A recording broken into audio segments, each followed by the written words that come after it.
6 دسمبر 1992 آزاد ہندوستان کی تاریخ کا ایک ایسا بدنصیب دن ہے جو کبھی نہیں بھلایا جا سکتا۔ فسطائی طاقتوں نے براہ راست ہمارے دستور کی بنیادوں پر حملہ کر دیا۔ یہ وہی دن ہے جب ہمارے ملک کے سیکولر اقتدار کی نشانی بابری مسجد زمین بوس کر دی گئی۔ تاریخی مسجد کو تحفظ فراہم کرنے میں حکومت کی ناقابلیت یقیناً ایک دھوکہ ہے۔ 20ویں صدی کی شروعات ہی سے بابری مسجد نے اس طرح کے بے شمار دھوکے اور حملوں کو دیکھا ہے۔ بابری مسجد کی تعمیر 1528 میں بابر کی فوج کے ایک جنرل میر بخی نے کی تھی۔ اسی جگہ پر مندر ہونے کے کوئی تاریخی شہادت موجود نہیں ہے۔ 22 دسمبر 1949 کو شرپسند فرقہ پرستوں کے ایک گروہ نے گورکھ ناتھ مٹھ کے سنت دگوجے ناتھ کی سرپرستی میں مسجد میں داخل ہو گئے اور رام کی مورتی اندر رکھ دی گئی۔ لوگوں کو یقین دلایا گیا کہ رام کی مورتی مسجد میں معجزانہ طور پر ظاہر ہو گئی۔ ایک مقامی افسر کے نائر جو فرقہ وارانہ فسطائی گروہوں سے تعلق کی بنا پر جانا جاتا تھا، مندر سے مورتیوں کو نکالنے سے انکار کرتا تھا۔ اسی وجہ سے سارے فساد شروع ہوئے۔ حکومت نے حکم نامہ جاری کیا کہ مسجد کے دروازوں پر تالا ڈال دیا جائے اور مسجد میں روزانہ 5 وقت کی نمازیں ادا نہ کی جائیں۔ ایک خوبصورت سفید رنگ کی مسجد بے یار و مددگار ایک کھنڈیر میں بدل گئی۔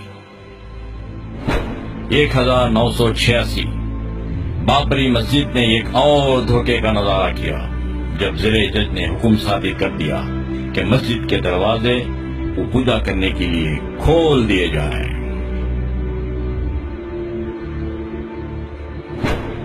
1986 کے بعد RSS اور اس کی ذیلی تنظیموں نے ایک فرقہ وارانہ منافرت کو شے دینے کے لیے رام جنم بھومی ابھیان کے نام سے ایک مہم چلا رکھی تھی تاکہ ملک کو فرقہ وارانہ بنیادوں پر تقسیم کر دیا جائے اور سیاسی ماحول تیار کرتے ہوئے بی جے پی کو اقتدار تک پہنچایا جائے۔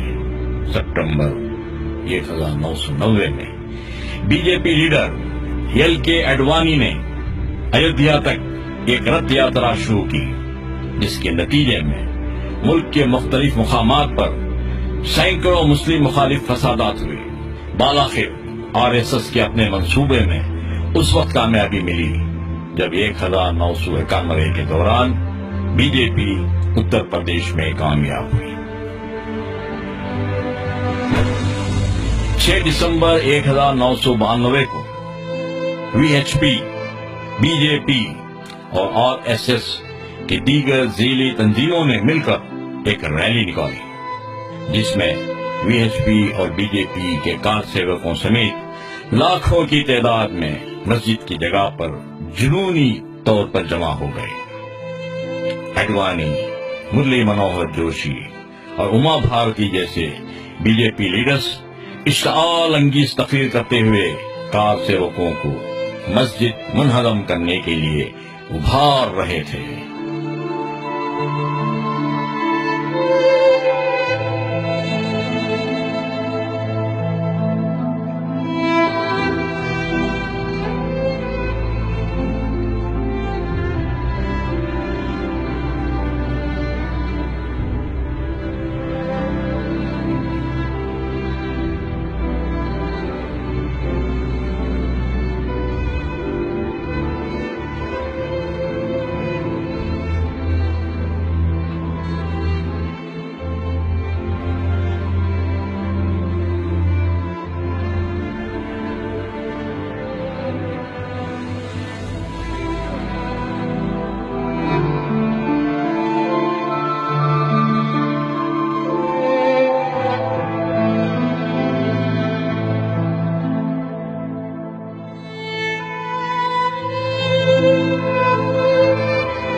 مرکزی حکومت اور پولیس خاموش تماشائی بن کر سارے حالات کا نظارہ کر رہی تھی۔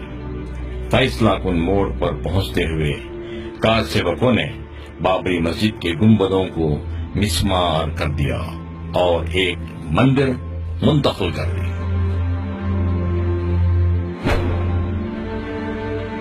بابری مسجد انہدامی معاملے سے جڑی سازش کی مکمل تحقیق کے لیے مقرر کردہ کمیشن نے اپنی رپورٹ کو 17 سال کے طویل عرصے بعد دیا، مگر کانگریس کی قیادت والی یو پی اے حکومت نے مسجد انہدامی کے مجرموں اور قصورواروں کو سزا دینے میں ٹھیک اسی پست ہمتی اور بزدلی کا مظاہرہ کیا جو 1992 میں کیا تھا۔ سپٹمبر 2010 کے دوران ایک اور دھوکہ دیا گیا اور اس وقت معاملہ عدلیہ کی طرف سے تھا۔ الہ آباد ہائی کورٹ نے حکم جاری کرتے ہوئے کہا کہ زمین کے 1/3 حصے پر مسلمانوں کا، دیگر 1/3 حصے پر ہندوؤں کا قبضہ رہے گا اور بقیہ زمین نموہی اکھاڑے کی ملکیت میں رہے گی۔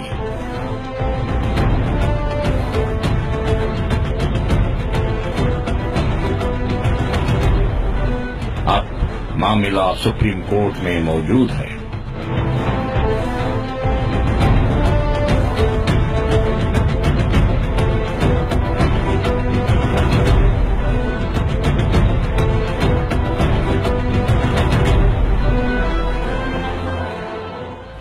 بابری مسجد صرف مسلمانوں کا معاملہ نہیں ہے، بلکہ یہ اس کا تعلق براہ راست ملک سے ہے۔ ملک کے ہر ایک شہری سمیت حکومت کا فرض ہے کہ وہ بابری مسجد کو انصاف دلائے۔ فسطائی طاقتوں کی طرف سے یہ کوشش کی جا رہی ہے کہ ہمارے ذہنوں سے بابری مسجد کا تصور ہی نکال دیا جائے۔ آئیے آج ہم ان فرقہ پرست فسطائی طاقتوں کو جواب دیں کہ ہم کبھی بابری مسجد کو نہیں بھول سکتے، کیونکہ ہم خود بابری مسجد ہیں۔ ہندوستان کی عوام انشاءاللہ ضرور بابری مسجد کی دوبارہ تعمیر کرے گی۔